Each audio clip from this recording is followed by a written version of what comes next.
की फायरिंग में शहीद सीआरपीएफ इंस्पेक्टर को श्रद्धांजलि दी गई। सीआरपीएफ और जम्मू कश्मीर पुलिस की ज्वाइंट ऑपरेशन टीम रामनगर के चील इलाके में रूटीन पेट्रोलिंग पर थी। उसी दौरान आतंकियों ने फायरिंग की थी, जिसमें सीआरपीएफ के इंस्पेक्टर कुलदीप शहीद हो गए थे।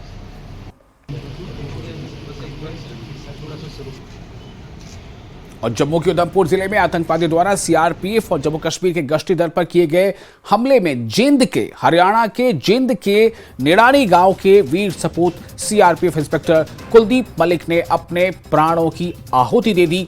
उनका यह सर्वोच्च बलिदान देश कभी नहीं भूलेगा। हरियाणा सीएम नायब सिंह सैनी ने ट्वीट कर शहीद कुलदीप मलिक जी को श्रद्धांजलि दी है। नायब सिंह सैनी ने ट्वीट कर लिखा कि मैं शहीद कुलदीप मलिक जी को विनम्र श्रद्धांजलि अर्पित करता हूं।